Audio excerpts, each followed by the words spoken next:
ये फ्रेंड्स, आपका syllabus almost complete हो चुका है और आप लोग अभी सेमेस्टर एग्जाम की प्रिपरेशन कर रहे हैं। नवंबर लास्ट वीक्स में मोस्ट प्रोबेबली आपके फोर्थ सेमेस्टर के एग्जाम्स भी शुरू हो जाएंगे दीनदयाल उपाध्याय यूनिवर्सिटी में। तो आज हम लोग बीएससी थर्ड सेमेस्टर में, जिसका पेपर कोड है जू 201F, और थ्योरी पेपर का टाइटल है molecular biology and bio instrumentation and bio techniques. इस पेपर में आपके 8 यूनिट हैं। Unit first is process of transcription, unit second is process of translation and unit third is regulation of gene expression first. तो आज हम लोग जो first 3 unit हैं, इससे एमसीक्यू कुछ इंपॉर्टेंट क्वेश्चंस को लेकर आए हैं। तो this is a mock test. तो आगे आने वाले टाइम में हम जो रिमेनिंग यूनिट हैं उनसे भी एमसीक्यू क्वेश्चंस लेकर आएंगे। These questions will be very helpful in your preparation और in the semester exam.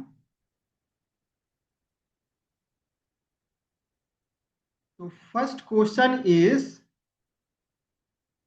which of the following enzyme is responsible for transcription in prokaryote? Prokaryote में ट्रांसक्रिप्शन का प्रोसेस क्या होता है? डीएनए से आरएनए की सिंथेसिस। तो डीएनए से आरएनए की सिंथेसिस कराता है कौन सा enzyme? DNA polymerase? No. RNA polymerase? Yes. RNA polymerase enzyme DNA से आरएनए की सिंथेसिस करता है। This process is known as transcription. So option B is the correct answer. Next question number second, in prokaryote transcription occurs in prokaryote transcription occurs in. Prokaryote में transcription कहां पर होता है? Nucleus में? No. Cytoplasm? Yes. Option B is the correct answer, क्योंकि prokaryote में nucleus absent होता है। जो सेल ऑर्गेन्स होते हैं वो प्रोकैरियोटिक सेल्स में नहीं पाए जाते हैं। अगर यहाँ पर पूछता यूकैरियोटिक सेल्स होता तो यहाँ पर हमारा राइट ऑप्शन होता न्यूक्लियस। बस क्वेश्चन में पूछा है प्रोकैरियोट में ट्रांसक्रिप्शन कहां पर होता है, so it take place in the cytosol. Option B is the correct answer. Next question number 3, the promoter region in prokaryote DNA commonly contain which sequence? Prokaryote के डीएनए के जो प्रमोटर रीजन होता है gene का, उसमें कौन सा sequence present होता है? TATA box? No. Shine Dalgarno sequence? No. Pribnow box? Yes. तो option C is the correct answer. Next question number 4, which of the following RNA polymerase transcribe mRNA in eukaryote? तो कौन सा एंजाइम mRNA की synthesis करता है eukaryotic cells में? RNA polymerase first? No. RNA polymerase second? Yes. RNA polymerase second enzyme DNA से mRNA की synthesis करता है इन केस ऑफ यूकैरियोट। तो option B is the correct answer. Next question number 5, the function of sigma factor in bacterial RNA polymerase is to. तो bacteria में जो RNA polymerase enzyme होता है उसमें सिग्मा फैक्टर का क्या काम है? Termination transcription? No. Recognize promoter site? Yes. Sigma factor जो है प्रमोटर को रिकॉग्नाइज करता है और ट्रांसक्रिप्शन को इनिशिएट करता है। तो यहाँ पर option B is the correct answer. Next question number 6, which of the following process does not occur during transcription in eukaryote? तो यूकैरियोट के ट्रांसक्रिप्शन में इनमें से कौन सा प्रोसेस नहीं होता है? कैपिंग ऑफ 5 प्राइम एंड, ये तो होता है yes. Addition of poly A tail, ये भी होता है। स्प्लाइसिंग ऑफ इंट्रॉन, ये भी होता है। Formation of Okazaki fragment, yes, ये नहीं होता है। ओकाजाकी फ्रैगमेंट बनते हैं डीएनए रेप्लिकेशन में। तो ऑप्शन बी, ऑप्शन डी यहां पर हो जाएगा right option. Next question number 7, the DNA strand that serve as template for RNA synthesis is called. जिस डीएनए स्टैंड पर आरएनए की सिंथेसिस होती है उसको क्या बोलते हैं? Coding strand? No. Template strand? Yes. उस स्टैंड को बोलते हैं template strand. Option B is the correct answer. Next question number 8। In eukaryotic transcription the polyadenylation signal sequence is. तो यूकैरियोट में जो है एमआरएनए में 5 प्राइम एंड पर कैप का फॉर्मेशन होता है और 3 प्राइम एंड पर टेल का फॉर्मेशन होता है। तो जो टेल का सिग्नल कहाँ से मिलता है, जिस एमआरएनए के एंड पर ये जो सीक्वेंस होती है ए ए टी ए ए, यहाँ पर पॉलीएडेशन शुरू हो जाता है। So it is a signal of polyadenylation. Option C is the correct answer. Next question number 9। In prokaryote RNA polymerase is composed of how many subunits in its holoenzyme for. Prokaryote में जो whole RNA polymerase enzyme है वो कितनी सब unit से बना होता है? 2 सब यूनिट, नो। 4 सब यूनिट, नो। 5 सब यूनिट, नो। 6 सब यूनिट, यस। आरएनए पॉलीमरेज में 6 सब यूनिट होती हैं। 2 अल्फा सब यूनिट होती हैं, 2 बीटा सब यूनिट होती हैं, एक ओमेगा सब यूनिट होती है और एक सिग्मा फैक्टर होता है। तो टोटल 6 सब यूनिट्स होती है। Option D is the correct answer. Next question number 10। Sigma factor of bacterial RNA polymerase is required for the chain elongation, no. Promoter recognition and initiation. Sigma factor जो promoter को recognize करता है and transcription को initiate करता है, और initiation के बाद सिग्मा फैक्टर अलग हो जाता है एंजाइम से। तो यहाँ पर option B is the correct answer.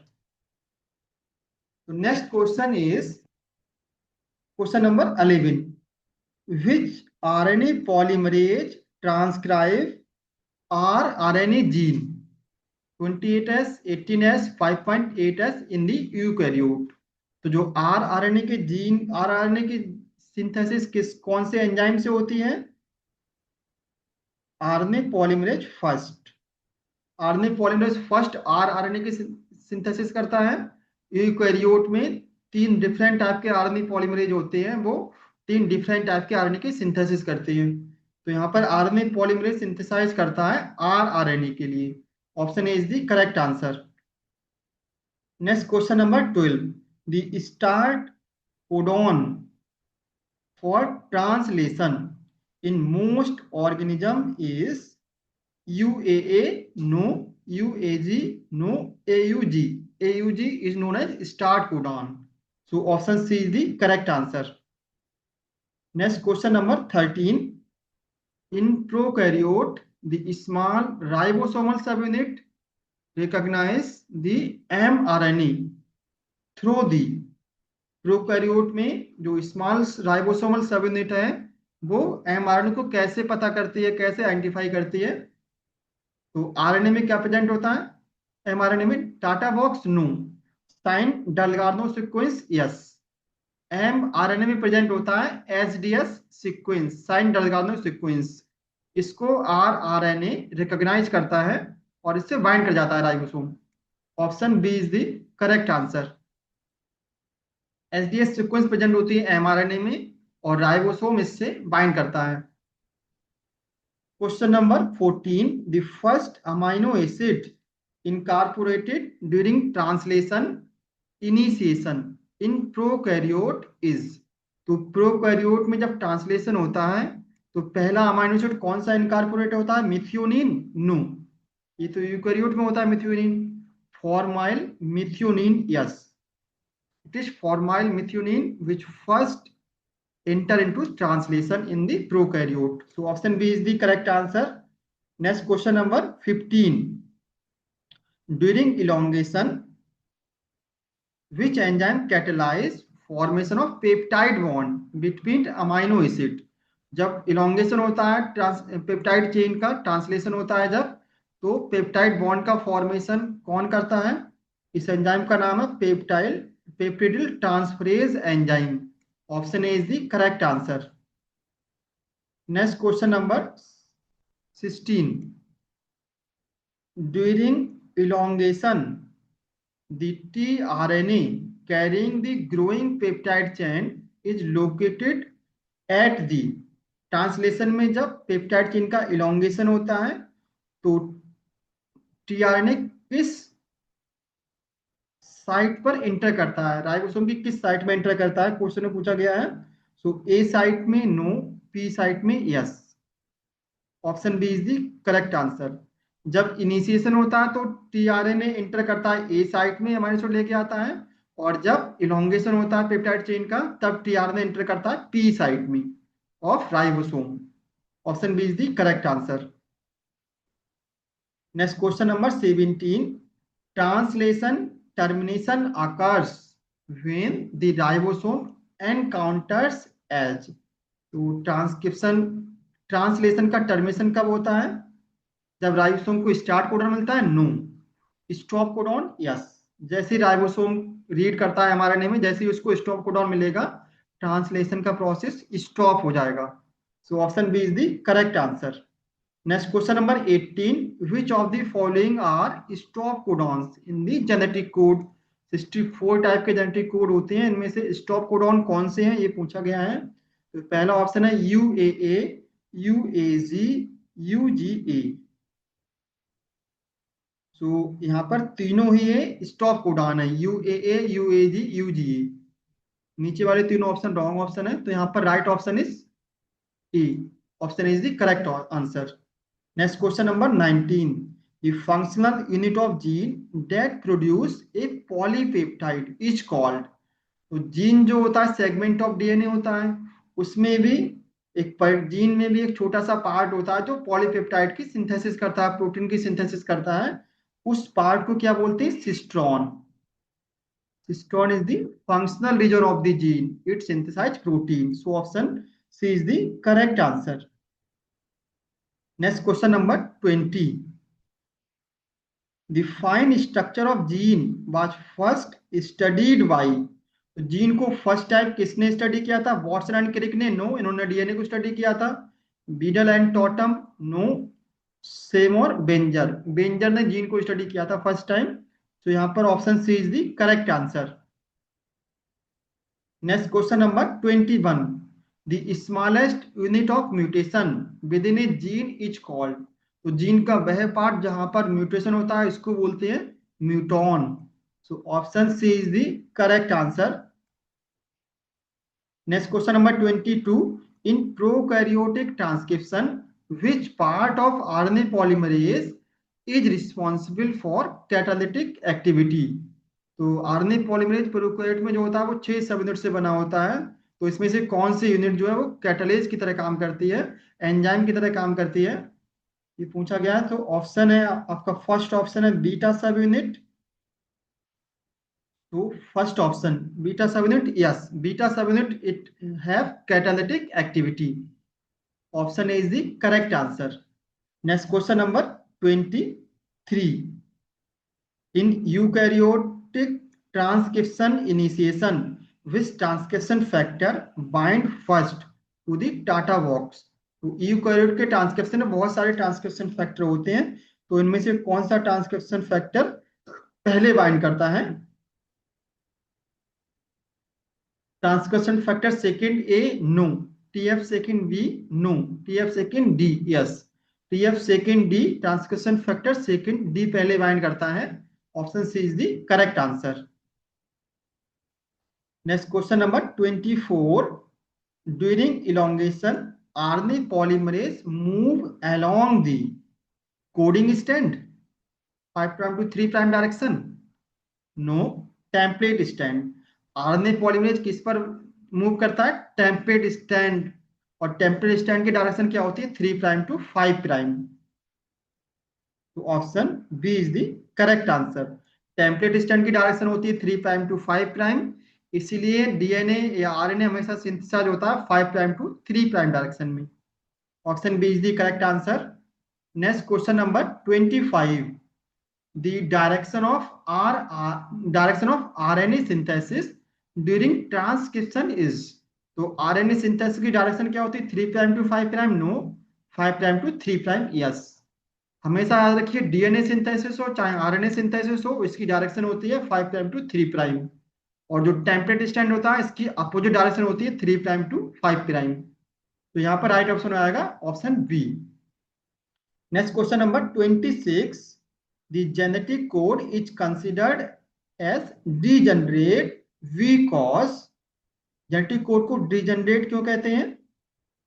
One codon code for multiple amino acid? No, multiple codon can code for same amino acid. तो एक कोडॉन तो सिर्फ एक अमाइनो एसिड बनाता है, मल्टीपल अमाइनो एसिड नहीं बना सकता है, तो option A is the correct answer, correct option हो गया।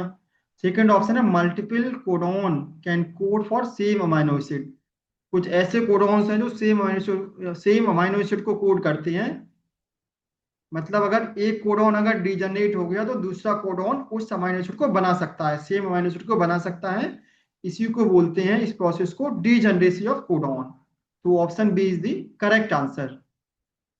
Next question number 27, which part of following RNAs carries amino acid to the ribosome during protein synthesis? इनमें से कौन सा टाइप का कौन सा आरएनए का टाइप अमाइनो एसिड को कैरी करता है? डायरेक्ट क्वेश्चन है। तो mRNA no, rRNA no, tRNA yes. TRNA amino acid को एमआरएनए के पास लेकर जाता है जहां पर प्रोटीन की सिंथेसिस होती है। So tRNA carry amino acid. Option C is the correct answer. Next question number 28. The main function of rRNA is to, rRNA का, राइबोसोमल आरएनए का मेन फंक्शन क्या है? Carry genetic information no, form structural and catalytic core of ribosome. rRNA आर protein के साथ मिलता है तब राइबोसोम को फॉर्मेशन करता है। So option B is the correct option. Next question number 29, which statement about genetic code is incorrect? इनमें से कौन सा स्टेटमेंट इनकरेक्ट है for the genetic code? It is nearly universal, it is correct, correct option है। Most of the codon जो है same होते हैं प्रोकैरियोट यूकैरियोट में, कुछ एक्सेप्शन को छोड़कर। So it is nearly universal. It is unambiguous, yes ये भी करेक्ट है। It is overlapping, this is not correct option. जो कोडॉन जो होते हैं वो कभी भी ओवरलैप नहीं करते हैं, बट यहाँ पर देख, सो कोडॉन नॉन ओवरलैप होते हैं, ना कि overlapping. Codon it is overlapping, it is a incorrect option. Codon is always non overlapping. Option C is the correct answer. Next question number 30, which of the following best describe an operon? इनमें से कौन सा statement ओपिरॉन को waste describe करता है? A group of gene that are regulated independently, no, gene जो होते हैं इंडिपेंडेंटली रेगुलेट नहीं होते बल्कि एक सिंगल प्रमोटर के द्वारा रेगुलेट होते हैं वहां ओपेरॉन में। सेकंड ऑप्शन है, एक cluster of gene under control of single promoter. Operon में जो है कई सारे जीन होते हैं जो सिंगल प्रमोटर के द्वारा कंट्रोल होते हैं। So option B is the correct answer. और ओपेरॉन कहाँ प्रेजेंट होता है? प्रोकैरियोट में प्रेजेंट होता है। Option B is the right option. Next question number 31, which component of lac operon encode beta galactosidase? Lac operon में बीटा गैलेक्टोसाइडेज किसके द्वारा बनता है? लैक जेट जीन के द्वारा बनता है। So option A is the correct answer. Next question number 32, which of the what is the role of cyclic AMP in the lac operon regulation? Lac operon regulation में cyclic AMP का क्या role है? It bind to operator, no. It bind to the catalytic activating protein to enhance transcription, no. It repress the lac repressor, yes. जो cyclic AMP है वो repressor से bind करती है और उसको इनएक्टिव कर देती है। So option C is the correct answer. Next question number 33, which of the following sequence is the binding site और रिप्रेसर प्रोटीन? रिप्रेशन प्रोटीन जो है लैक ओपेरॉन के डीएनए में कहां पर बाइंड करती है? प्रमोटर रीजन में, no. Operator region, yes. Repressor bind करता है ऑपरेटर रीजन से। Option B is the correct answer. Next question number 34, in the promoter operon tryptophan act as a corepressor, yes. Tryptophan जो है वो repressor से bind करता है और उसको इनएक्टिव कर देगा। So it act as a corepressor. Next question number 35, The tryptophan operon is example of inducible operon? No. Repressible operon? Yes. It is example of repressible operon. tryptophan operon में क्या था? tryptophan जब present होती है तो transcription inhibit रहता है, repress रहता है, इसलिए इसको बोलते हैं repressible operon. Option B is the correct answer. Next question number 36. What happens to the lac operon in the presence of lactose? अगर बैक्टीरिया के कल्चर में लैक्टोज प्रेजेंट है तब लैक ओपेरॉन में क्या कंडीशन होगी? Repressor bind to the operator? No. Repressor is inactive by allolactose. Repressor is inactive. Repressor का inactive रहेगा by allolactose. Next question number, option B is the correct answer. Next question number 37. In lac operon, the function of lac I gene is the lac operon में lac I gene जो होता है regulatory gene जिसको बोलते हैं, इसका क्या function होता है? Encode beta galactosidase? No. Encode lac repressor protein. Lac I gene जिसको रेगुलेटर जीन बोलते हैं ये बनाता है, रिप्रेसर का फॉर्मेशन करता है. So option B is the correct option. Next question is question number 38. The prokaryotic ribosome is composed of. तो प्रोकैरियोटिक राइबोसोम जो है वो 70S राइबोसोम होते हैं. इसमें दो सब यूनिट से मिलकर बने होते हैं, 30S and 50S subunit. तो option B is the correct answer. Next question number 39. The mRNA binding site is located on which ribosomal subunit in prokaryote? तो mRNA binding site राइबोसोम में 3 site होती हैं, ई site, P site, ए site. Ribosome में भी, उसमें भी ribosome 2 सब unit से मिलकर बना होता है, स्मॉल सब यूनिट और लार्ज सब यूनिट. स्मॉल सब यूनिट जो है वो 30S सब यूनिट है और लार्ज सब यूनिट जो है वो 50S सब यूनिट होती है. तो जो स्मॉल सब यूनिट है 30S सब यूनिट वो बाइंड करती है mRNA से. यहाँ पर यही पूछा गया कि राइबोसोम की कौन सी सब यूनिट mRNA से बाइंड करती है. तो it is 30S sub unit, that is small sub unit of rRNA. Ribosome is bind to the mRNA. तो option B is the correct answer. Next question number 40. The initial tRNA in prokaryote carries which amino acid? Prokaryote में जो initiator tRNA होता है वो कौन सा amino acid carry करता है? Methionine? No. And formyl methionine? Yes. Prokaryote में हमेशा याद रखिए एन फॉर्माइल मिथियोनिन होती है इनिशिएटिंग अमाइनो एसिड और यूकैरियोट में होती है मिथियोनिन अमाइनो एसिड. सो यहाँ पर option B is the correct answer. Next question number 41. The peptidyl transferase activity that for peptide bond is a function of. तो जब ट्रांसलेशन होता है तो वहां पर पेप्टाइड बॉन्ड का फॉर्मेशन होता है बाय द एंजाइम पेप्टिडिल ट्रांसफरेज. सो ये जो पेप्टिडिल ट्रांसफरेज एक्टिविटी है ये किसमें पाई जाती है? ए राइबोसोमल प्रोटीन में? No. rRNA in the 30S sub unit. तो राइबोसोम की जो स्मॉल सब यूनिट है 30S सब यूनिट है वो एक्ट करती है as a peptidyl transferase enzyme and catalyse the synthesis of peptide bond. So option B is the correct answer. Next question number 42. Which elongation factor is responsible for translocation of the ribosome along the mRNA? Translocation means ribosome क्या होता है वो mRNA पर translocate करता है, migrate करता है. तो कौन सा फैक्टर इसके लिए रिस्पॉन्सिबल होगा? EF tau factor? No. EF TS फैक्टर? No. EF G? Yes. EF G जो ट्रांसक्रिप्शन फैक्टर है, इलोंगेशन फैक्टर G, वो GTP का यूज करता है और ट्रांसलोकेशन ऑफ राइबोसोम में हेल्प करता है. Option C is the correct option हो जाएगा यहाँ पर. Next question number 43. The A, P and E site of ribosome refers to the. Ribosome में 3 साइट होती हैं, ए साइट, पी साइट और ई साइट. इनका क्या मीनिंग है?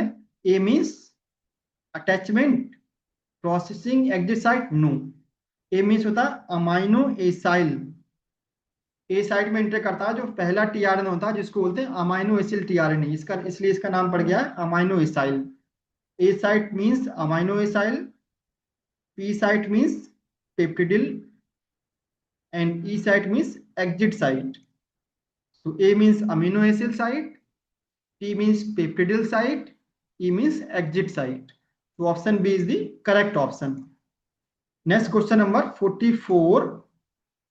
The signed Dalgarno sequence in prokaryotic mRNA help in the SDS sequence जो होती है प्रोकैरियोट के mRNA में, वो किस क्या उसका फंक्शन होता है? Transcription termination no, binding of tRNA to mRNA no, ribosome binding and translation initiation. This is the correct option. Option C is the right option. Next question number 44 हो गया, 45. Which of the following RNA polymerase in eukaryote synthesize rRNA? तो rRNA की synthesis किस enzyme के द्वारा होती है eukaryote में? फर्स्ट ऑप्शन है RNA polymerase first, yes, RNA polymerase first is responsible for the synthesis of rRNA. Next question number 46. Which of the following is not a type of RNA found in both prokaryote and eukaryote? तो इसमें से कौन सा RNA का type दोनों में नहीं पाया था, प्रोकैरियोट और यूकैरियोट्स में सिर्फ एक में पाया था, ये पूछा गया है। तो एमआरएनए दोनों में होता है, प्रोकैरियोट में भी होता है और यूकैरियोट में भी होगा। टीआरएनए भी दोनों में होता है, आरआरएनए भी दोनों में होता है, बट एसएनआरएनए ये नॉन कोडिंग आरएनए है, स्मॉल न्यूक्लियर आरएनए है, जो सिर्फ यूकैरियोटिक सेल्स से मिलता है, प्रोकैरियोटिक सेल्स में नहीं मिलता है। So option D is the correct answer. Next question number 47. The genetic code is termed unambiguous because one codon code for several amino acid? No. Each codon code for only one specific amino acid? Yes. जो एक codon सिर्फ एक amino acid को बना सकता है, एक से ज्यादा अमीनो एसिड को नहीं बना सकता। इसका मतलब इट इज अनएम्बिगस। अगर ये एम्बिगस होता तो एक से ज्यादा अमीनो एसिड को बना सकता था, बट कोडॉन जो होते हैं वो ऑलवेज अनएम्बिगस होते हैं, इसलिए सिर्फ ये एक अमीनो एसिड का सिंथेसिस करते हैं। तो option B is the correct answer. Next question number 48. Which amino acid is coded by only one codon? इनमें से कौन सा अमीनो एसिड है जो सिर्फ एक कोडॉन के द्वारा कोड होता है? Leucine no, arginine no, methionine yes. Methionine का सिर्फ एक ही कोडॉन है, एयूजी कोडॉन के द्वारा मिथ्योनिन कोड होता है। बाकी जो तीन अमीनो एसिड है ये जो है एक से ज्यादा कोडॉन के द्वारा कोड हो सकते हैं। तो यहाँ पर option C is the correct answer. Methionine का सिर्फ सिंगल कोडॉन होता है, that is AUG codon. Next question number 49. If the mRNA codon is, mRNA codon की डायरेक्शन दे रखी है 5' to 3' AUG, what will be the anticodon on tRNA? अगर codon mRNA में होते हैं इसकी डायरेक्शन है 5' to 3', तो जो एंटी कोडॉन है टीआरएनए में जो एमआरएनए से बाइंड करता है उसकी डायरेक्शन क्या होगी, ये क्वेश्चन में पूछा गया है। सो 5' एयूसी नो, 3' यूएसी, तो एंटी कोडॉन की डायरेक्शन अपोजिट होगी, और यूए से बाइंड करेगा यूरिडीन, यू से बाइंड करेगा एडेनिन, और जी से C cytosine. So anticodon की डायरेक्शन हमेशा अपोजिट होगी। So option B is the correct answer. Next last question is which of the following correctly match all three stop codons with their names? जो स्टॉप कोडॉन है तीन, you three stop codon पाए जाते हैं, यूएए, यूएजी, यूजीए। इनके भी अदर नेम्स भी इनको जानते हैं, इनके अल्टरनेट नेम्स हैं। तो यहाँ पर कौन सा ऑप्शन पूछा है, कौन सा करेक्ट ऑप्शन है? यूएए को अंबर नो, यूएजी ओकर, यूजीए ओपल नो। यूएए को बोलते हैं ओकर, यूएए का दूसरा नाम है ओकर, एंड यूएजी को बोलते हैं अंबर, एंड यूजीए को बोलते हैं ओपल। ये क्वेश्चन लास्ट ईयर भी पूछा गया डीडीओ में, ओकर, अंबर, ओपल। 3 टर्मिनेशन कोडॉन्स हैं। तो यहाँ पर option B is the correct option.